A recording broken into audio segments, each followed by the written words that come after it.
And we are here because back home in my state and all over this country, millions and millions of families are struggling to put food on the table.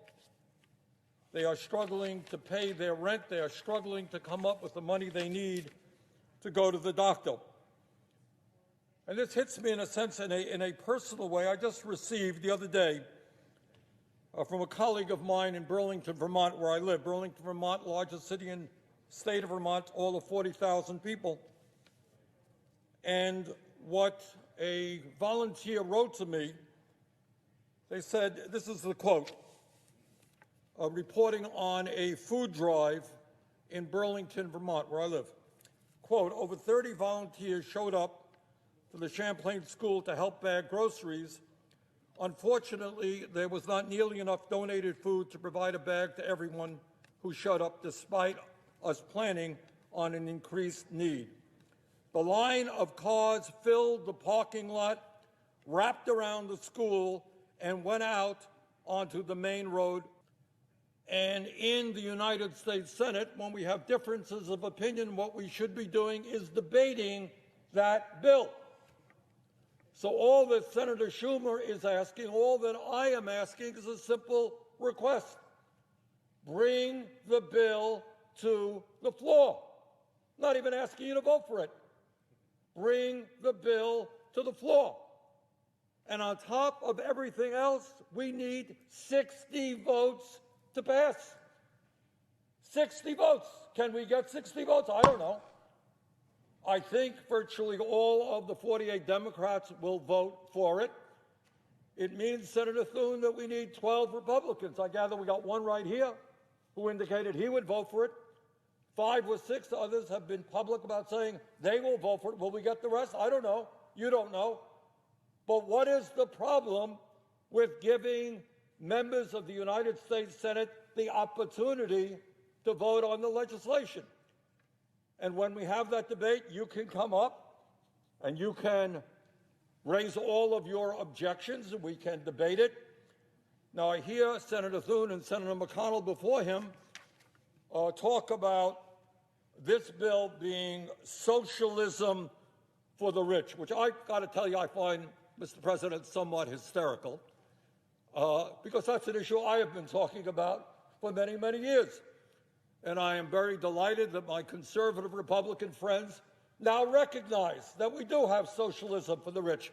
To paraphrase Dr. Martin Luther King Jr., who said that we live in a society where we have socialism for the rich and rugged individualism for the poor. King was right.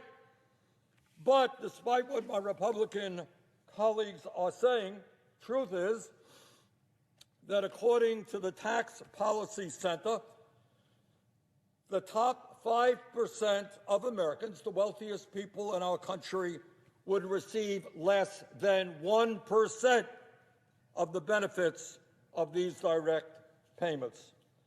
Less than 1%. Doesn't sound to me like too much socialism for the rich. But while we are on the subject of socialism for the rich, which my Republican friends have suddenly become very concerned about, let me talk about the Trump tax proposal that was pushed very hard by Senator McConnell and the Republican leadership, and where I think every Republican voted for it. You want to talk about socialism for the rich? It is not the bill that puts $2,000 into working class hands all over this country. That ain't socialism for the rich. This is socialism for the rich in that bill. Amazon, oh, by the way, I must say this if I may, we were quoting the liberal Washington Post owned by Jeff Bezos, the wealthiest guy in the world. So here is Jeff Bezos' company, Amazon, and they received a tax rebate. They paid nothing in 2018 in federal taxes. That's a corrupt tax system to begin with. But then on top of that, they received $129 million as a tax rebate. That, Senator Thune, is what socialism for the rich. In fact, this particular company is owned by the richest guy in the world. You gave him a $129 million rebate. But it's not just Amazon. Delta Airlines also paid nothing in federal taxes in 2018, and yet they received a $187 million rebate from that particular bill.